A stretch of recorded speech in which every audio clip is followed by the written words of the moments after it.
우리가 함께 볼 말씀은 사도행전 18장 24절에서 28절까지의 말씀입니다. 오늘 18장을 마무리합니다. 우리 함께 한 절 한 절 교독하고 마지막 28절은 합독합니다. 시작. 알렉산드리아에서 난 아볼로라 하는 유대인이 에베소에 이르니 이 사람은 언변이 좋고 성경에 능통한 자라. 그가 일찍이 주의 도를 배워 열심으로 예수에 관한 것을 자세히 말하며 가르치나 요한의 세례만 알따름이라.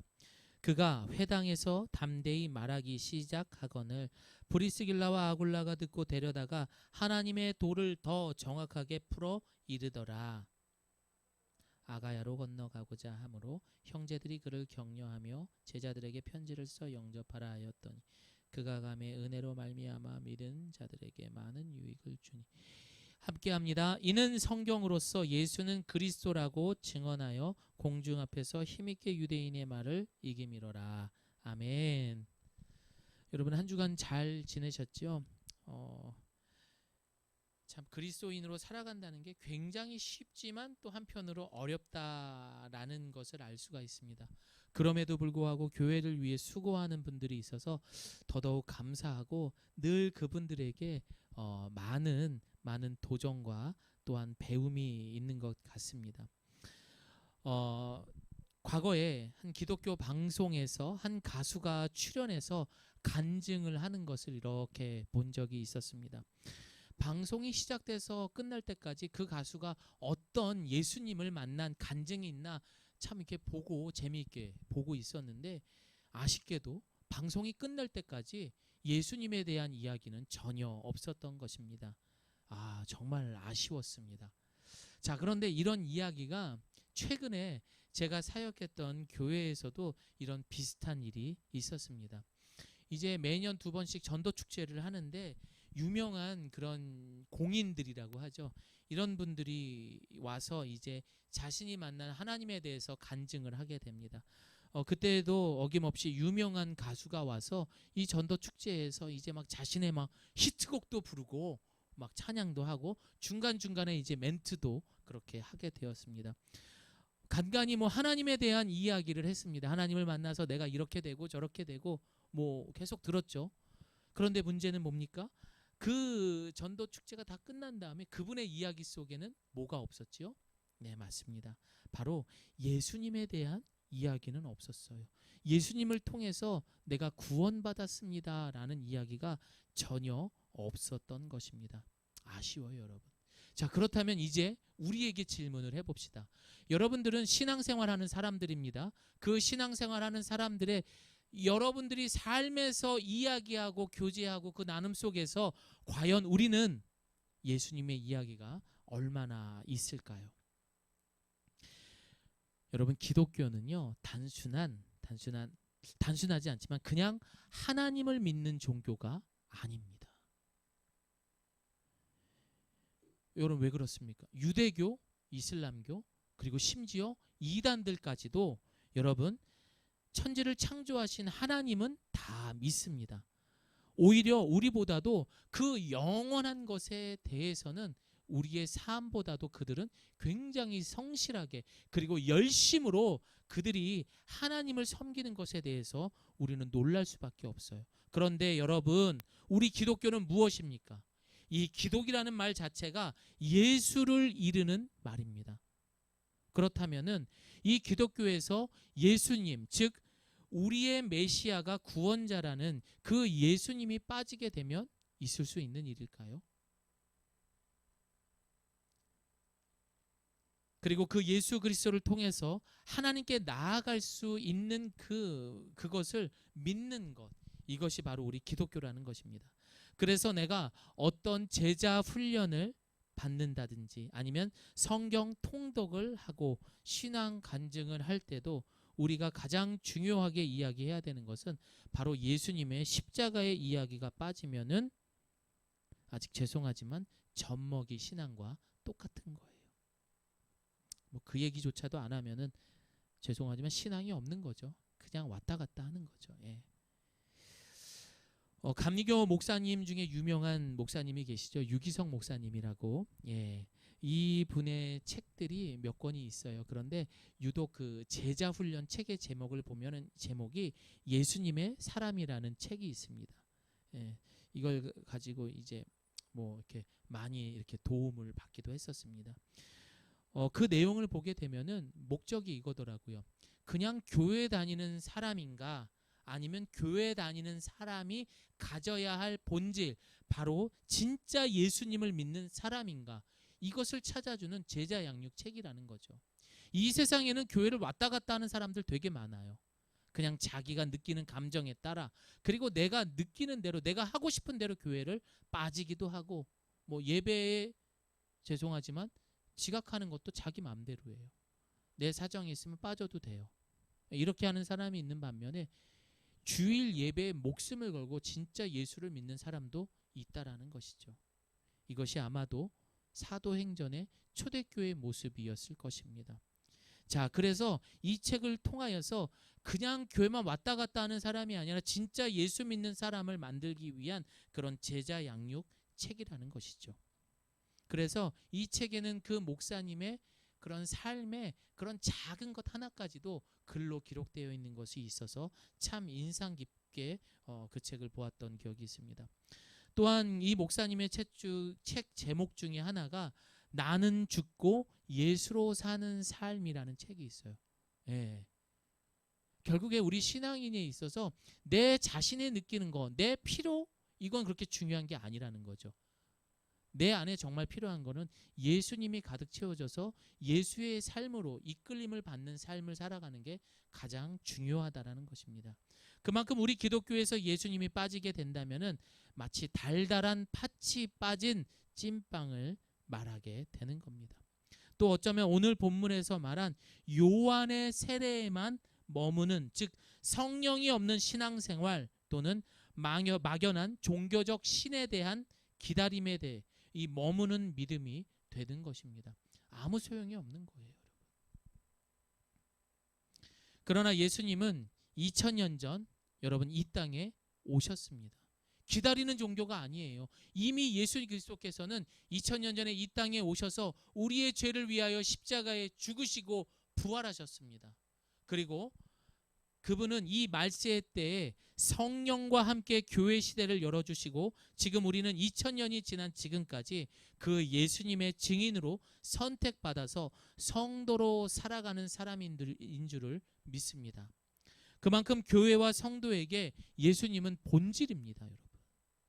본질이에요. 참 교회가 사라지고 교회가 힘을 잃어가는 이때에 우리는 이럴수록 더 예수의 이름을 드러내야 되는데 어떻게 합니까? 그 타겟이 우리와 같은 동역자들에게 돌아가는 거예요. 야, 저 목사의 설교가 이렇군 저렇군. 저 권사님, 저 집사님, 저 장로님이 이렇더라 라고 우리는 이야기하고 있습니다. 그러나 우리가 이 이야기를 평가하기 전에 정말 내 안에 예수가 살아있는지, 나는 죽고 예수가 살아있는지, 아니면 예수의 사람이 되어 있는지, 예수로 살아가는지 우리는 우리 자신을 돌아봐야 될 것입니다. 십자가는 있습니다. 그런데 부활이 없고 기적은 있는데 고난은 거부하는 삶에서 우리는 이제는 벗어나야 됩니다.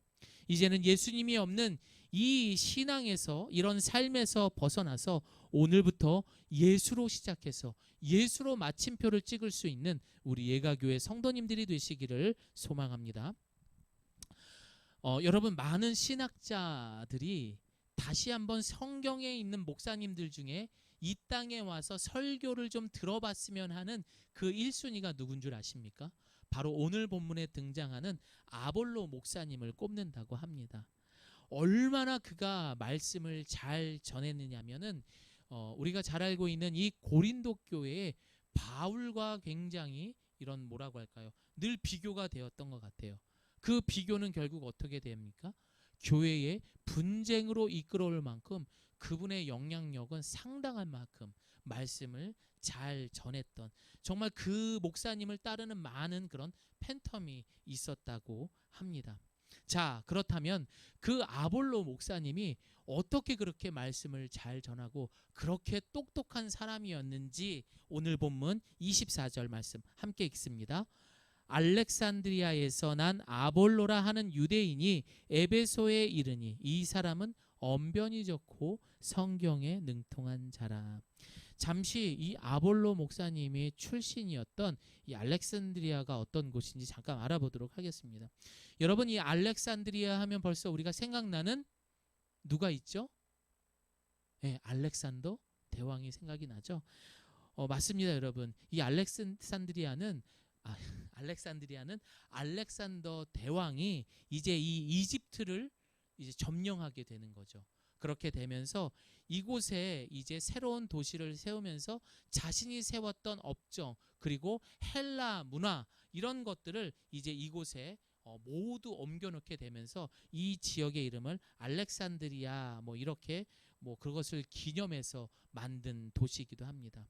이제 이 당시에 이 이집트가 로마에 편입이 되면서 로마 제국의 가장 큰 수도가 어디였습니까? 로마가 있었고 또 안디옥이 있었고 그리고 오늘 말하는 알렉산드리아입니다. 자, 이렇게 큰 도시들이 이제 등장을 하게 되는 것인데 그 큰 도시만큼이나 이 알렉산드리아는 경제, 무역, 문화 할 것 없이 정말 대단했습니다. 그 중에서도 가장 눈에 띄는 것은 바로 학문이 발달했어요. 그래서 엄청난 도서관, 대학들이 벌써 그 당시부터 이 알렉산드리아에는 엄청나게 많은 사람들이 그곳에서 공부를 했다고 이야기를 합니다. 그래서 우리가 이제 말씀을 듣다가 성경 공부를 하다 보면은 잘 이제 등장하는 것 중에 하나가 70인역본이라는 것이 있어요. 이것은 무엇이냐? 이 신학학자들이 여러분 구약을 어떤 언어로 기록을 했죠? 히브리어로 기록을 했습니다. 그러면 이 구약의 히브리어를 헬라어가 그 당시에 공통어가 되면서 헬라어로 번역을 한 것을 70인역이라고 합니다. 이것을 70명의 사람들이 알렉산드리아에 모여서 만든 책인 거예요. 그만큼 그곳에서는 성경도 상당한 수준인 만큼 그렇게 발달한 곳이 바로 알렉산드리아였던 거예요. 여러분, 그러니 이 아볼로가 얼마나 대단한 사람인 줄 아시겠죠? 과거에 여러분들 전화를 받으면 여보세요 하지 않고 뭐라고 말하죠? 네, 연희동입니다. 네, 평창동입니다. 라는 부촌에 사는 사람들은 그런 이야기를 했던 시절이 있었어요. 이것처럼 오늘 본문에도 알렉산드리아의 아볼로라고 말했던 것은 그만큼 이 아볼로가 알렉산드리아 출신만큼이 상당한 그런 대단한 사람이었다는, 학문으로 대단했던 사람이라는 것을 알고 있고, 오늘 본문에서는 그가 언변이 굉장히 좋았는데 그 언변이 어디에 능통했다? 성경에 능통했다라고 이야기를 하는 것입니다. 그런 성경적인 지식이 대단했던 아볼로가 그런데 그의 한계를 말하는 것이 무엇입니까? 요한의 세례를 알고 있었지만 그가 예수 그리스도에 대한 이야기는 알고 있었지만 예수에 대해서, 정작 예수에 대해서는 알지 못했던 거예요. 자, 그렇게 오늘 본문이 시작이 된 겁니다, 여러분. 오늘 이 소개된 아볼로는 분명 대단한 능력을 가진 석학입니다. 그러나 이것만으로는 하나님의 일꾼이 될 수 없습니다. 아무리 베이스를 잘 쳐도, 건반을 아무리 잘 쳐도, 아무리 미디 그런 걸 잘해도 될 수가 없어요. 노래를 아무리 잘해도. 자, 첫 번째입니다. 건강한 교회의 일꾼은요, 첫 번째로 예수 그리스도를 알아야 됩니다. 예수님은 여러분, 하나님과 인간의 관계가 죄로 끊어졌을 때 예수님은 수많은 고난과 핍박에 이르며 결국 십자가에서 죽으셨습니다. 그리고 화목제물이 되어서 죽으신 하나님의 어린 양이 되는 겁니다. 그러나 여러분, 이러한 큰 역사를 남기셨던 그 예수님, 그 흔적이 우리 안에 있어야 되는데 그거를 그냥 단순하게 사람이 한 것처럼, 마치 인본주의자들은 이 예수님을 단순한 휴머니스트가 뭐예요, 여러분? 인간다운 따뜻한 인정이 있는 사람, 이런 사람들을 휴머니스트라고 얘기를 하는데, 예수님을 그 정도로만 생각을 하는 거죠. 즉 세상의 외로움과 버림받은 사람들에게, 병들고 굶주려 있는 사람들에게 친구가 돼주셨던 휴머니스트, 꽤 괜찮은 스승, 꽤 괜찮은 존경받을 만한 성인으로 예수님이 평가되는 거예요. 여러분 말이 됩니까? 그런데 그 대표적인 사람이 누군지 아세요? 예수님을 그런 인간으로 평가했던 사람이 누구냐? 우리가 잘 알고 있는 이 전 세계에서 가장 똑똑하고 가장 좋은 일을 많이 했던 바로 슈바이처 박사였던 겁니다. 그러니까 이렇게 좋은 성품을 갖고 똑똑한 업적을 남긴 사람이라고 해서 하나님의 일꾼이 될 수 없다라는 거예요. 아볼로가 알렉산드리아 출신이라고 해도 예수님을 몰랐기 때문에 그는 일꾼이 될 수 없었던 거예요. 자, 저를 따라합니다. 예수님은 우리의 구원자 되십니다. 이게 예수님이에요, 여러분. 이걸 모르고선 내가 교회의 일꾼이다라고 생각하면서, 아니에요, 여러분. 과거 유대인들이 그토록 바울을 인정하기 싫었던 것이 무엇입니까? 왜 그토록 바울을 죽이려고 했어요? 전도 여행을 보면은 그는 끝없이 예수의 이야기를 했던 거예요. 그들이 말하고자 하는 율법, 이스라엘의 그런 유대교, 종교가 결국 예수님을 버리게 되고, 그것에 반대되었던 예수님의 이야기를 했던 그 바울을 죽이려 했던 것입니다. 결국 십자가에 못 박아 버린 것입니다. 우리 사도행전 4장 11절 말씀 함께 읽습니다. 시작. 이 예수는 건축자들이 버린 돌이지만 집 모퉁이의 머릿돌이 되셨습니다. 여러분, 이 말은요 신약에만 있는 것이 아니라 구약 성경에도 예언이 되어 있습니다. 어떻게요? 건축자들이 버린 돌이 머릿돌이 됐습니다. 그토록 구약에서 말했던 예수님에 대한 이야기, 그 구원의 모퉁이 돌이 결국 하나님 나라의 모퉁이 돌이 되셨던 거예요. 우리가 버리고 외면했던, 또한 그 예수 그리스도를 잊은 채 교회에 출석했던, 가장 교회의 본질이요 성도에 있어서 빠지지 말아야 할 머리 대신 그 예수 그리스도가 우리는 버렸지만 그분이 우리의 메시아라는 것을 우리에게 말했던 겁니다. 여러분, 우리는 이 말이 결국 우리에게 말하는 것은 죽을 수밖에 없는 저와 여러분의 솔직한 지난 한 주의 삶을 돌아볼 필요가 있습니다. 여러분 어떻습니까? 결국에는 우리의 욕심과 욕망대로 움직이잖아요. 내가 하고 싶은 대로 하고 살잖아요. 그렇게 결정하고 판단하고 살잖아요, 여러분. 이런 죽을 수밖에 없는 우리에게 하나님은 예수님을 통해서 우리를 선택하셨고 고아로 내버려 두신 것이 아닙니다. 그런데 우리는 이 예수님을 뺀 교회와 성도가 된 거예요. 그렇게 우리는 교회를 지금도 출석했던 것입니다. 사랑하는 성도 여러분, 우리 교회와 성도는 처음부터 끝까지 예수님의 삶이 되어야 해요. 그분한테 목숨을 걸어야 되는 거예요. 이게 맞는 거예요. 아직 그것이 이해가 안 된다면 아직 젖먹이 신앙인 거예요. 그래야만 진정한 교회요 성도가 될 수 있습니다. 그럼 여러분, 뜬금없지만 문제를 하나 드리겠습니다. 아볼로는 그러면 신약 성경을 알았을까요? 몰랐을까요? 맞아요, 여러분. 저쪽에서 막 고개를 막 휘저는데 맞아요. 아볼로는 아직 모르죠, 신약 성경을. 왜요? 예수님에 대한 이야기를 전혀 지금 모르고 있기 때문입니다. 그래서 이제 본문은 아볼로는 이 요한의 세례까지만 안다고 이야기를 했고, 물로 세례를 받는 것만 알았지 성령 세례는 몰랐던 것입니다. 자, 이제 이런 아볼로가 에베소에 왔다라고 본문은 이야기해요. 그럼 왜 에베소에 왔을까요? 그건 아무도 모른대요, 아직도. 역사적으로 아무도 모른다고 말합니다. 26절 말씀 함께 읽습니다. 시작. 그가 회당에서 담대히 말하기를 시작하자 그의 말을 들은 브리스길라와 아굴라는 그를 집으로 데려다 하나님의 도에 대해 더욱 정확하게 설명해 주었습니다. 예수님을 몰랐던 그를 이 브리스길라와 아굴라가 이제 만나게 되는 거죠. 그리고 야, 너의 설교는 정말 대단하다. 열심히 이제 설교를 했잖아요. 그런데 너의 설교의 내용에는 예수님에 대한 이야기가 없구나. 그런데 여러분 더 놀라운 건 뭔 줄 아십니까? 브리스길라와 아굴라보다 이 아볼로는 훨씬 더 어떻게 보면 뭐 위치적으로나 어떻게 보면 성경에 대해서나 더 많이 알고 있는 사람이잖아요. 그러나 그는 겸손하게 그 부부들의 이야기를 들었던 겁니다. 자, 두 번째입니다. 건강한 교회의 일꾼은요, 여러분 겸손해야 됩니다. 겸손. 여러분 겸손이 무엇입니까?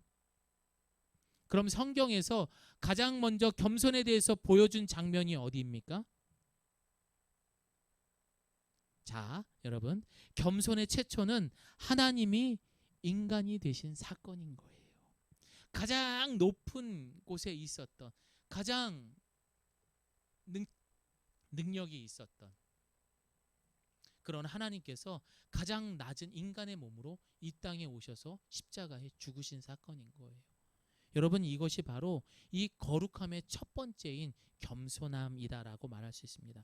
다시 말해 하나님은 먼저 예수 믿는 사람들에게 가장 보여준 첫 번째 거룩의 덕목, 바로 이것이 겸손이라는 겁니다. 더불어 이 겸손은 그럼 어떻게 시작할 수 있습니까? 라고 묻는다면은 저를 따라해 봅니다. 자, 여기 보세요. 다 따라해 보세요. 자기 포기. 내 자신을 포기해야 되는 거예요. 그게 첫 번째로 우리가 겸손해지는 거예요. 아, 네, 안녕하세요 하면서 배꼽 인사를 하고 제가 하겠습니다. 이게 겸손이 아니라는 거예요. 첫 번째는 나를 포기할 수 있어야 돼요. 무엇인가를 결정할 때도 내가 결정하느냐 아니면 하나님께서 결정하느냐. 그걸 놓고 기도할 수 있는 사람, 그걸 놓고 하나님 판단에 맡길 수 있는 사람, 이것이 먼저 겸손하다라고 이야기하는 것입니다. 만약에 예수님이 이 땅에 전쟁과 질병에서 그가 가지고 있는 능력으로 영웅이 되었다면 이미 이것은 기독교가 아닌 것입니다. 예수님은 제일 먼저 자신을 포기하고 하나님 말씀의 가장 낮은 인간의 모습으로 십자가를 지셨던 것입니다. 재미있는 역사학자들은 그래서 이 요한의 세례를 알고 있었던 아볼로가 이 세례 요한의 뭐 제자였다, 뭐 이런 이야기도 있고 추측도 있습니다. 그러나 오늘 언급되었던 이 세례 요한의 삶 자체도 상당히 겸손했다는 거죠. 왜 그랬을까요? 그가 성경에서 최초로 예수님이 이 땅에 오시는 것, 그분을 선포하는 자의 모습도 겸손했다라는 것을 알 수 있습니다. 뭐 여러분 아시는 것처럼 그는 유대 광야에서 메뚜기와 석청을 먹고 약대 털옷을 입고 가죽들을 띤 무소유의 단순하고 뭐 청결한 삶. 여러분 그렇다고 해서 그것만이 겸손한 삶이 아닌 것입니다. 무조건 가난해야 되고 아무것도 가진 것이 없고 뭐 그게 겸손이 아니라는 거죠. 다시 말해서 마음의 가난함, 이것이 천국의 모습과 그리스도의 성품을 보여주는 핵심이라는 것을 기억하면 됩니다. 즉 오늘날 교회의 일꾼의 겸손함은 거룩하신 하나님 앞에 늘 죄인의 마음으로 살아가야 되는 것입니다. 엄청난 그 영광과 거룩함에 우리의 자아가 산산이 조각이 나버려야 돼요. 더 이상 내 자아가 옛날에 어땠었지? 이거를 맞추지 못할 정도로 부서져 버려야 돼요. 과거의 내 모습은 완전히 잊어버려야 돼요. 그것이 자기 포기인 거예요. 오늘 아볼로는 세상적으로 부러울 것이 없는 사람이었지만 오늘 본문의 아볼로는 누구보다도 심령이 가난한 가장 겸손한 자신을 포기한 사람의 모습으로 또한 그랬기 때문에 그들이 예수에 대한 이야기를 했을 때 충분히 들을 수 있었던 거예요. 다른 사람 같았던 그런 석학이 박사님, 교수님 그거 말고요. 이런 이야기 무슨 소리 하는 거예요 저거. 이럴 수 있다는 거죠. 하지만 그는 더 낮은 모습으로 아 그렇군요. 우리 마태복음 말씀 29절 읽습니다. 시작. 나는 마음이 온유하고 겸손하니 나의 멍에를 메고 내게 배우라. 그리하면 너의 마음이 쉼을 얻으리니. 쉼이 없는 삶, 늘 바쁘게 살아가는 삶이라면은 여러분 한번 정말 생각해 보세요. 예. 겸손. 야, 그동안은 겸손한 게 항상 머리 숙이는 게 겸손인 줄 알았는데 그게 아니었네요, 여러분. 겸손한 거는 약한 게 아니에요. 이 세상에서 제일 무서운 힘이 겸손이에요, 여러분. 우리는 참 바쁜 세상 속에 살고 있습니다. 진짜 그래요, 여러분. 너무 바빠요. 너무 바빠요. 뭐가 그렇게 바쁜지. 성경 공부하자, 성경을 읽자, 혹은 기도하자 해도 나는 너무 바쁘다 이야기합니다. 또 그렇다고 바쁜 이들이 기쁘게 살아가는 것도 아니더라고요. 늘 지쳐 있어요. 늘 피곤함에 찌들어 있습니다. 예. 늘 눈이 보면요, 초롱초롱 살아있는 게 아니라 죽어 있어요. 죄송하지만. 즉 우리는 어디서 출발하든 부자라는 결승점에 도달할 수 있다는 미국인들의 이런 믿음과 똑같아요. 결국 그들이 이루었던 게 무엇입니까? 아메리칸 드림이죠. 예. 결승점은 부자가 되는 거예요. 내가 편하고 잘 먹고 잘 사는 거. 내가 하고 싶은 거 하고 사는 거. 그래서 그들은 아메리카 드림을 이뤘던 거죠. 그리고 이게 역사예요. 역사예요. 지금 사실을 이야기하는 겁니다. 그래서 미국의 전 대통령, 트럼프 대통령 전에 민주당 대통령들이 외쳤던 구호, 정말 똑같이 외쳤던 구호가 You can make it if you try. 여러분 능력대로 하십시오. 밤새도록 일할 수 있으면 일해보고 공부해 보십시오.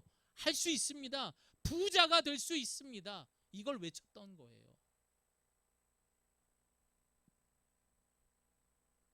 근데 이와 비슷한 게 우리 한국에도 속담으로 있습니다. 뭡니까? 개천에서 용날 수 있다. 야, 괜찮아. 니네 흙수저래도 괜찮아.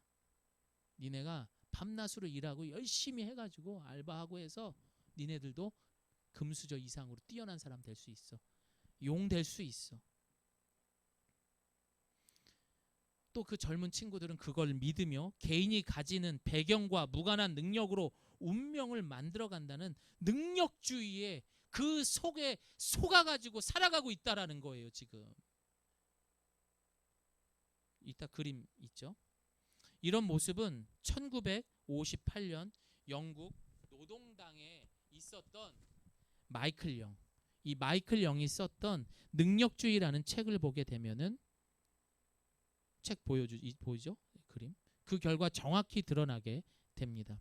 마이클 영은 이 능력주의의 출현이라고 하는 일종의 소설을, 이 핵심을 2043년의 미래로 자기가 가게 됩니다. 그리고 나서 자신이 살아왔던 그 과정들을, 이제 세월들을 막 돌아보게 되는 거예요. 그리고 미래 사회를 이제 그리고 이제 그렇게 뭐 소설이 뭐 이야기가 되는 거죠.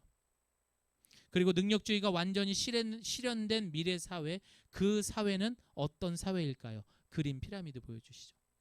이런 그림 구도가 되는 거죠. 여러분 지금 우리가 이 사회 이렇게 사는 거예요. 능력주의 하면 된다. 개천에서 용나기 위해서. 근데 그가 내렸던 결론은 뭔지 아십니까? 디스토피아. 디스토피아예요. 그게 뭐예요? 살기 어려운 곳. 즉 불행하고 우울한 사회로 결론을 내리게 된다라는 거죠. 여러분 지금 열심히 그렇게 해서 뭘 위해 그렇게 살아갑니까? 결국 그 책은 오래전에 기록됐지만 그가 결론 내기는 디스토피아예요. 살기 어려운 곳. 그래서 하나님께서는 이 땅에 예수님을 보내주신 거예요. 그리고 오늘 부족한 저를 통해서 얘들아 예수의 마음을 품고 살아야 돼라고 이야기하는 거예요. 즉 능력주의가 완전히 실현된 사회는 모두가 우울할 수밖에 없는 디스토피아에 살아갈 수밖에 없습니다. 여러분 속지 마세요. 이런 세상의 모습이 시작되었던 우리 인간의 원초적 모습이었던 이 죄를 위해서 주님은 가장 낮은 겸손의 모습으로 이 땅에 오시게 된 겁니다. 겸손은 세상에서 말하는 덕과 성품 이런 게 아니에요. 다시 말하지만 안녕하십니까? 아니에요. 이런 게 아니에요. 겸손은 이제 정확히 아셔야 돼요. 겸손은 나를 포기하는 겁니다. 가장 높았던 하나님이 자신을 포기하고 인간이 되셨던 것처럼 죄악 속에서 능력주의에 속아가지고 이렇게 살아가는 여러분들이 이제는 그 자신을 포기하고 예수님처럼 살아가는 것, 이것이 바로 겸손인 거예요. 이것이 오늘날 우리 하나님 나라에 그리고 교회에 필요한 일꾼의 두 번째라는 것, 이것을 꼭 기억하시길 바랍니다. 세 번째입니다. 하나님은 이렇게 준비된 사람을 사용하십니다. 비로소 이것들을 갖췄을 때 하나님은 준비된 사람을 사용하시는 거예요. 돈을 많이 가진 사람을 사용하시는 것이 아니라, 능력 있는 사람을 가진 것이 아니라 예수의 마음이 가득하고 겸손한 사람을 사용하시게 되는 겁니다. 이제 아볼로가 본문 27절에서 8절로 말씀대로 아가야로 건너가고자 했으므로 형제들이 이제 그를 위해 추천서를 써주게 되고, 그 추천서를 가지고 간 아볼로는 그들에게 환영받으면서 그 지역에 많은 큰 도움을 주었다. 세상에 이로운 사람이 되었던 거예요. 필요로 하는 사람이 되었던 거예요. 비로소 그가 가지고 있었던 그 능력들이 빛을 발하게 된 거예요. 아무리 내가 뭘 잘한다 하더라도 적어도 성경대로 이야기한다면, 예수의 마음이 없다면, 겸손하지 않는다면, 이제 겸손은 알았으니까 그렇다면 빛을 발할 수 없어요. 결국 우리는 능력주의에 속아서 거기서 아웅다웅 디스토피아에 벗어나지 못하는 삶을 살아갈 수밖에 없습니다. 여러분, 오늘 말씀이 여러분에게 큰 도전이 되었으면 해요. 그리고 큰 결단이 되었으면 합니다. 이제 말씀을 마무리합니다. 예수님의 이름으로 받는 세례는 구원의 세례입니다. 성령의 세례이기도 합니다. 그것은 무엇이냐? 잘 들어보십시오. 위치의 변화가 되는 거예요. 여러분 모두가 세례를 받았잖아요. 그것은 위치의 변화가 되는 겁니다. 이 자리에서 다른 자리로 옮겨지게 되는 것이에요. 다시 말해서 디스토피아에서 살아갈 수밖에 없는 우리가 영원한 생명 땅, 천국 땅, 하나님 나라에 머무는 삶으로 위치가 변하는 것을 말하는 것입니다. 이 세상의 능력주의자들에게 지배받는 것이 아니라 이제는 하나님께 지배받는 삶으로 살아가는 것입니다. 이제는 우리가 죄인에 머무는 삶이 아니라 의인의 삶으로 살아가는 것을 말하는 것, 이것이 바로 세례 요한의 세례가 아니라 예수 그리스도의 세례라는 것, 이것을 우리가 기억하기를 바랍니다. 그렇다면 오늘 우리가 아볼로의 위치를 한번 생각해 봅시다. 나는 정말 예수님을 정말 알고만 있는 성도입니까? 아니면 삶으로 예수님을 알아가며 드러내는 교회의 진짜 일꾼입니까? 오늘 이 시간 스스로 질문하면서 현 우리의 모습을 다시 돌아보며 다시 예수님의 이름으로 준비된 일꾼으로 아볼로처럼 준비하며 꼭 그 나라와 영광을 위해 쓰임받을 수 있는 예가교회 성도님들이 되시기를 소망합니다.